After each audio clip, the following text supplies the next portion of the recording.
एका महत्त्वपूर्ण विषयावर लक्ष वेधतो अध्यक्ष महाराज. आता सध्या कॉलेजच्या शाळा ऍडमिशन्स आणि शाळांच्या ऍडमिशन्स आणि या सगळ्या गोष्टी चाललेल्या आहेत अध्यक्ष महाराज.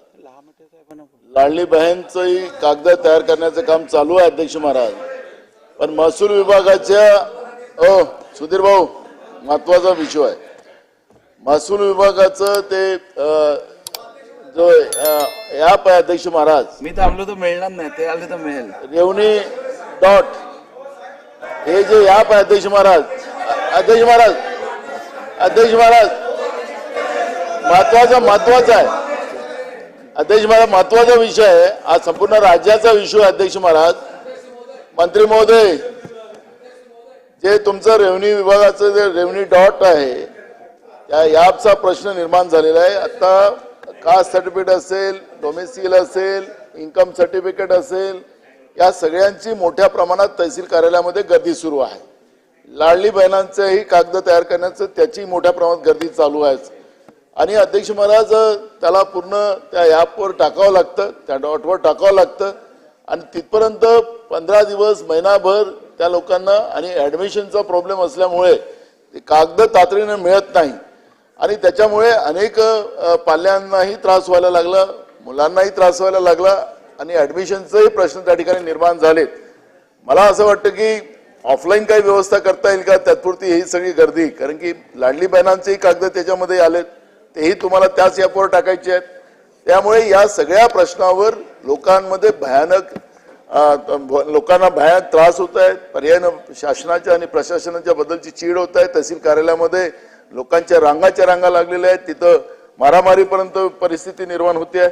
आणि म्हणून मी आपल्याला एक सांगतो की ही जी आपली ऑनलाईन वाली सिस्टीम आहे, या सिस्टीम मध्ये काही काळ बंद करून तुम्हाला ऑफलाईन करता आलं तर मला असं वाटतं की हे जे प्रश्न आहेत, लाडली बहिणा असेल की मुलांच्या शिक्षणातले जे काही कागद लागतात, हे सगळे प्रश्नाला आपण न्याय देऊ शकू.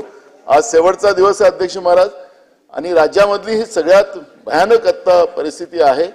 आणि म्हणून माननीय मंत्री महोदयांनी यालाही जसं आता मुंबादेवीच्या बद्दलचा त्यांनी उल्लेख केला, तसं मला असं वाटतं की हा राज्यातल्या सामान्य आणि सर्वसामान्य लोक जनतेचा प्रश्न आहे, त्याला आपण निवेदन करावं. माननीय सदस्य नानाभाऊ पटोले यांनी जो जनहिताचा प्रश्न इथं उपस्थित केला, सरकार अतिशय संवेदनशीलतेने आणि विशेष करून माननीय मुख्यमंत्री आणि माननीय दोन्ही उपमुख्यमंत्री या योजनेच्या संदर्भामध्ये अतिशय गंभीरपणे ज्या ज्या समस्या येतात त्या समस्या सोडवतात. रोज याचा आढावा घेतला जातो. पहिला मुद्दा की मुख्यमंत्री माझी लाडकी बहीण या योजनेमध्ये सगळ्यांना देतो बसा, ऑफलाईन अर्ज करण्याची अनुमती देण्यात आली आहे. नंबर 2, अध्यक्ष महाराज, ऑफलाईन अर्ज करताना कागदाचा फापट पसारा नसावा यासाठी सुद्धा बदल केले आणि पिवळी पत्रिका आणि भगवी शिधापत्रिका या शिधापत्रिकेच्या आधारावरच आता उत्पन्नाचा दाखला आपल्याला समजता येईल.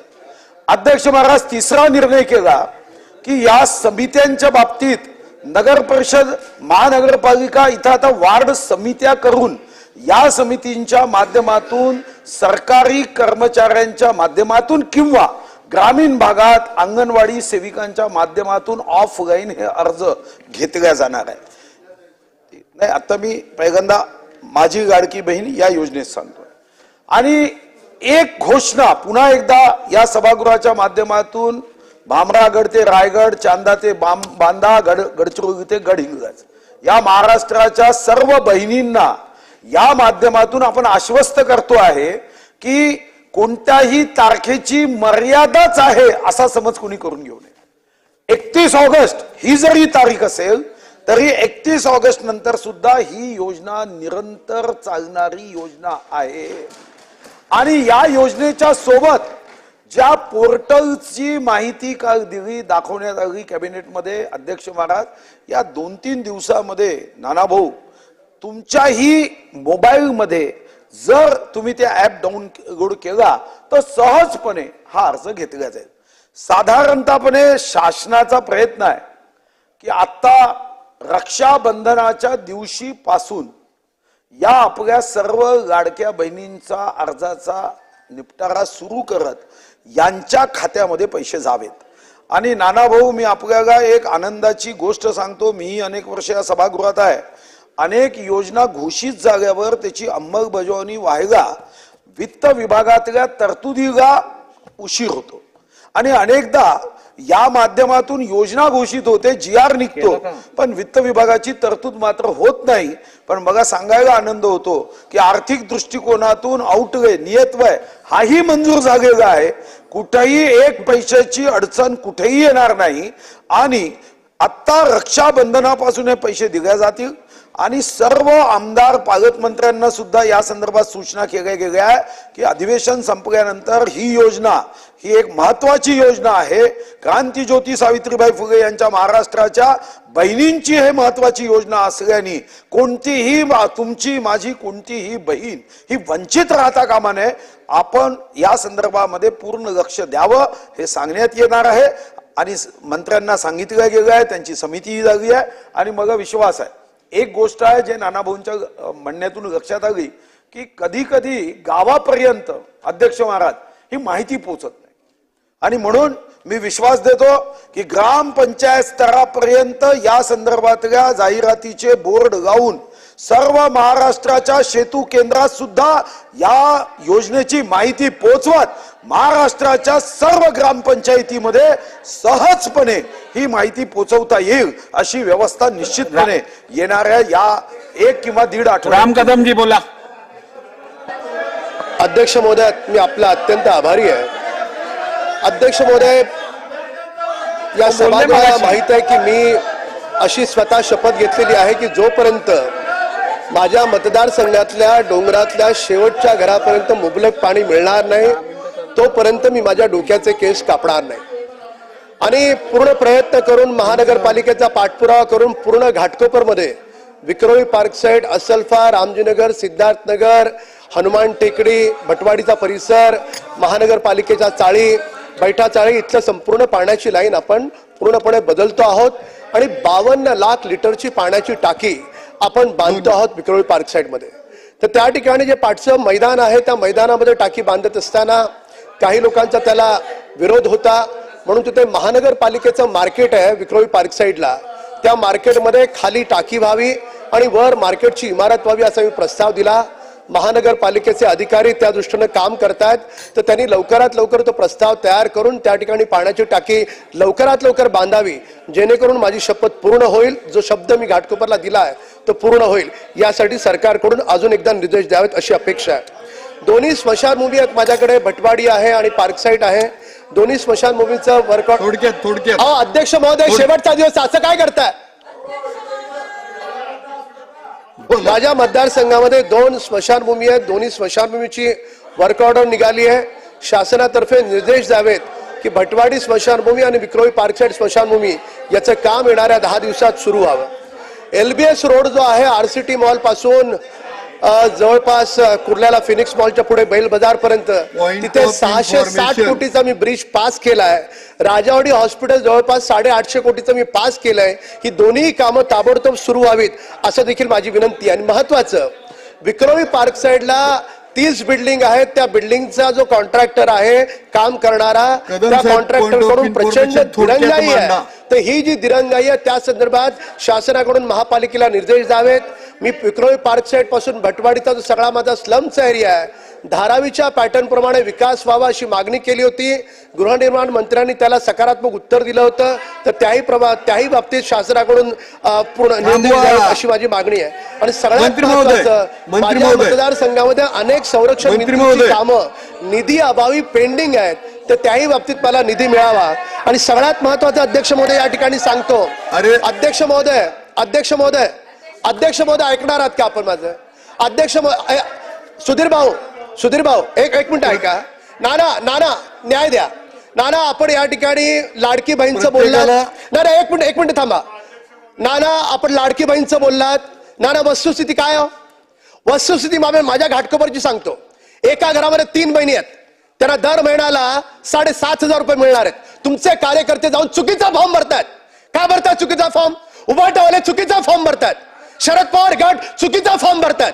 याच्यासाठी चुकीचा फॉर्म भरतात की ही योजना म्हणजे 15 ऑगस्टला त्या बहिणीच्या खात्यात पैसे जातील, तिच्या बहिणीच्या खात्यात पैसे जाऊ नयेत आणि पैसे नाही गेले की तुम्हाला आमच्या सत्ताधारी पक्षाविषयी बोंबलत बसायचंय. याच्यासाठी चुकीचा फॉर्म भरताय. का चुकीचा फॉर्म भरताय? तुम्हाला ती लोकांच्या घरी भांडी घासते, तिला पैसे मिळतात, भगवत नाही तुम्हाला चांगल्या योजनेत राजकारण करायचंय. अरे त्या गरीबाला मिळू द्या पैसे. झोपडपट्टीत राहणारी बाई, तिला पैसे मिळत असतील, काय जातं तुमचं? सन्माननीय सदस्य नाना पटोले. दरवर्षी मुंबई आणि महाराष्ट्रात अध्यक्ष महाराज एक मिनिट थांबतो.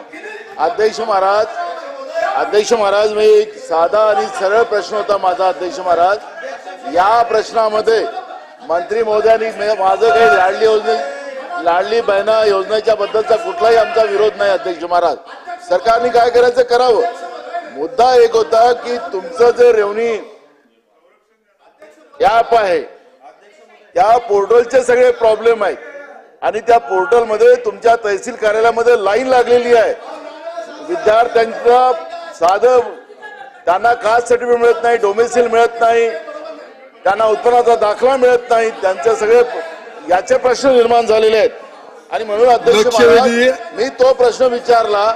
आता इथे राजकारण यांना आता जायचं सत्तेच्या बाहेर आणि त्याच्यामुळे या लोकांना या ठिकाणी चीट करायचं असं नाही. अध्यक्ष महाराज, एक गोष्टीचा उल्लेख त्या राम कदमनी केला या ठिकाणी. अध्यक्ष महाराज, योजना यांची यांनी त्याला पोर्टलच्या माध्यमातून यांनी अर्ज भरायला सांगितले. अध्यक्ष महाराज, या पद्धतीनं काय चाललंय या विधानसभेत? मंत्री उत्तर देत नाही. पॉइंट ऑफ इन्फॉर्मेशन काय पॉइंट ऑफ इन्फॉर्मेशन थोडक्यात मांडली पाहिजे प्रत्येकानं. राजकारण करताय प्रत्येकाला. मी राजकारण नाही केलं. कदम साहेब 2 मिनिटं थांबा. त्याचा परिणाम आहे तो तिकडे बोलतो. असं नाहीये. आम्ही राजकारण केलं नव्हतं. आम्ही तुम्हाला सांगितलं, जनतेच्या अडचणी सांगितल्या. आम्ही जनतेच्या अडचणी सांगितल्या तुम्हाला. पटोले साहेब 2 मिनिटं सगळे खाली बसा. 1च मिनिटात करा कंक्लूड करा 1 मिनिटात. अध्यक्ष महोदय, माझी लाडकी बहीण या योजनेच्या बाबतीत मी असं म्हणालो, मुंबईतला नाही देशातला सगळ्यात मोठा रक्षाबंधन माझ्या मतदारसंघात होतो. हजारो बहिणी मला राखी बांधतात. गिनीज बुक ऑफ रेकॉर्ड मध्ये माझं नाव आहे. मी माहिती माझ्या मतदारसंघातली सांगितली. तिथे माझ्या लाडकी बहीणमध्ये एका घराला भांडी घासणाऱ्या माझ्या बहिणीला 6,000 रुपये मिळत असतील. त्यांच्या पोटात का दुखतं? का चुकीचा फॉर्म भरतात? हा माझा सवाल आहे. यांना राजकारण करायचं तर असं राजकारण करावं. अरे निवडणुका येतील आणि जातील. सत्यात कोण येईल ते परमेश्वर ठरवेल. पण तुम्ही त्या गोरगरीब लोकांना, त्या बहिणींना मिळणारे पैसे अशा पद्धतीने तुम्ही जर राजकारण करणार असाल तर परमेश्वर तुम्हाला माफ करणार नाही. लक्षात ठेवा. अशा प्रकारचं राजकारण तुम्हाला करता येणार नाही. त्या बहिणींना पैसे मिळतात. माननीय मुख्यमंत्री, उपमुख्यमंत्री हे सरकार त्यांना पैसे देत आहे. काय तुम्हाला अडचण आहे? काय तुम्हाला प्रॉब्लेम आहे? काय तुम्ही चुकीचे फॉर्म भरताय? काय तुम्ही त्याला गैरसमज पसरवताय? काय तुम्ही त्या लोकांमध्ये चुकीचा गैरसमज पसरवताय? तुम्हाला अधिकार नाही नाना, तुम्हाला अधिकार नाही. तुम्ही माहिती घ्या. पूर्ण महाराष्ट्रभर ही योजना फसली पाहिजे हा तुमचा प्रयत्न आहे आणि हा दुर्दैवी प्रयत्न आहे.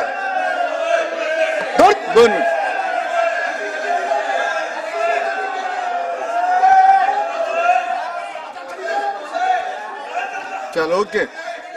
सन्माननीय सदस्य नाना पटोले मध्य उत्तर. मंत्री महोदय, आता मंत्री महोदय बोलतात. नाना भाऊ, तुम्ही सन्माननीय नाना भाऊ, आपण विद्यार्थ्यांच्या संदर्भामध्ये चिंता व्यक्त केली. निश्चितपणे तुमच्या भूमिकेशी शासन सहमत आहे. विद्यार्थ्यांना ऍडमिशन घ्यायचे असतात. कुठं जातीचा दाखला असेल, कुठं उत्पन्नाचा दाखला असेल, कुठं डोमिसाईल असेल. निश्चितपणे आपण जो प्रश्न उपस्थित केला संबंधित विभागाला महसूल, अतिरिक्त मुख्य सचिव यांच्या माध्यमातून सर्व ठिकाणी सूचना करत जे काही बदल तातडीने करण्याची आवश्यकता आहे ते तातडीने बदल करत आपण ज्या सूचना केल्या आहे या सर्व सूचना तपासून घेतील. तेच सांगतोय ना. अरे नाना भाऊंचा सन्मान आहे ना, असं काय. त्या सर्व सूचना तातडीने दिल्या जाऊन कोणत्याही विद्यार्थ्यांना त्रास होऊ नये याची काळजी प्रशासनाला घेण्याच्या सूचना. इथून तुमचा प्रश्न झाला तर मी जाऊन ताबडतोब द्यायला. नाना पटोले बोला. अध्यक्ष महाराज, अध्यक्ष महाराज, मी लाडली बहिणा योजनाच्या बद्दल काहीच बोललो नव्हतो. त्यांना त्रास होते आहे एवढंच बोललो होतो. पण या सन्माननीय सत्ता पक्ष